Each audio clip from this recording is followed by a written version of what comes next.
ఇక ఫార్ములా ఈ car racing వ్యవహారంలో భారీ మొత్తంలో నగదు బదిలీ జరిగింది, నిధులు దుర్వినియోగం అయ్యాయంటూ కూడా ప్రస్తుతం దీనికి సంబంధించి ఏసీబీ విచారణకు ప్రభుత్వం ఆదేశించినట్టు తెలుస్తోంది. ఏసీబీ దూకుడు పెంచినట్టు తెలుస్తోంది.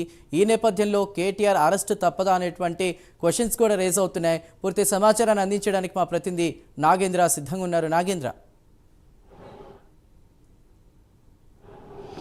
Thank you Chandu. మరోసారి తెలంగాణ రాష్ట్రంలో ఈ కార్ రేస్కి సంబంధించినటువంటి వ్యవహారం హాట్ టాపిక్గా మారిందనే చెప్పాలి. ఎందుకంటే ఏసీబీ ఈ కార్ రేసింగ్కి సంబంధించినటువంటి అంశంలో కేసు నమోదు చేసింది. ఇప్పటి వరకు కూడా ప్రభుత్వం కేటీఆర్కి సంబంధించినటువంటి విచారణకు సంబంధించి ప్రధానంగా ఇప్పటివరకు కూడా గవర్నర్ అనుమతి కోసం వెయిట్ చేస్తూ వచ్చినటువంటి పరిస్థితి నుంచి గవర్నర్ అనుమతి వచ్చిన తర్వాత ఏసీబీ దూకుడుగా వ్యవహరిస్తుంది. ప్రస్తుతం దానిలో భాగంగానే ఈ కార్ రేసింగ్కి సంబంధించినటువంటి వ్యవహారంలో ప్రధానంగా పెద్ద ఎత్తున అవినీతి జరిగింది, నిధులు దుర్వినియోగానికి పాల్పడ్డారంటూ కూడా ఒకవైపు కాంగ్రెస్ ఆరోపిస్తుంది. ప్రస్తుతం దానిలో భాగంగానే ఒకవైపు ప్రభుత్వం దీని మీద చాలా సీరియస్గా ముందుకెళ్తున్నటువంటి పరిస్థితి అయితే కనిపిస్తుంది. దీని మీద ప్రధానంగా ఇప్పటికే ఏసీబీ కేసు నమోదు చేసింది. A1గా కేటీఆర్, అదేవిధంగా A2గా అరవింద్ కుమార్తో పాటు A3గా BLN రెడ్డి, ఈ ముగ్గురు కూడా ఉంటే, అదేవిధంగా మరొక వైపు కేటీఆర్ పైన వివిధ సెక్షన్లుగా 4 సెక్షన్లు విధిస్తూ కూడా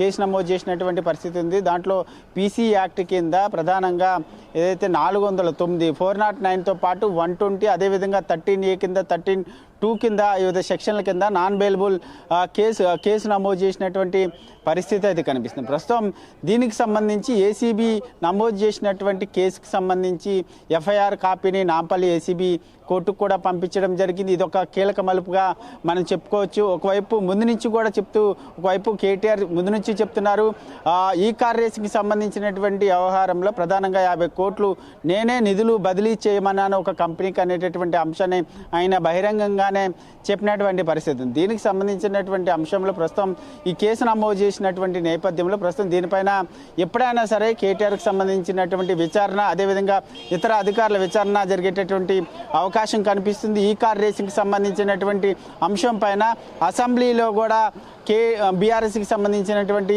ఎమ్మెల్యేలు కానీ మరొకవైపు కేటీఆర్ దీనిపైన చర్చ పెట్టండి, దీనిపైన నేను సిద్ధంగా ఉన్నా, ముఖ్యంగా ఈ కార్ రేసింగ్కి సంబంధించినటువంటి అంశంలో కుంభకోణం జరిగింది, నిధులు అధికార దుర్వినియోగానికి పాల్పడ్డామంటూ కూడా మీ ప్రభుత్వం చెప్తున్నటువంటి నేపథ్యంలో అసెంబ్లీ వేదికగా చర్చ పెడితే దీనికి సంబంధించినటువంటి అంశంలో ఏం జరిగింది అన్నది ప్రజలకి తెలుస్తుంది, మీరు చర్చ పెట్టండి అంటూ కూడా కేటీఆర్ కొద్దిసేపటి క్రితమే అసెంబ్లీ వేదికగా చెప్పినటువంటి పరిస్థితి. ప్రస్తుతం ఈ కార్ రేసింగ్కి సంబంధించినటువంటి అంశంలో అనుకున్నదే అవుతుంది. ఎందుకంటే ముందు నుంచి కూడా కేటీఆర్ అరెస్ట్ ఉంటుంది, కేటీఆర్ విచారణ తర్వాత ఆయన అరెస్ట్ చేస్తారంటూ కూడా చెప్తూ వస్తున్నారు. దానికి సంబంధించినటువంటి బీజం ఈరోజు పడిందని చెప్పాలి.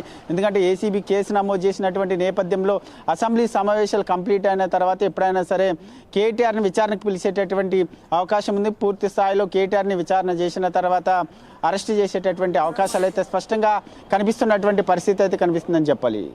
Right Nagendra, thank you.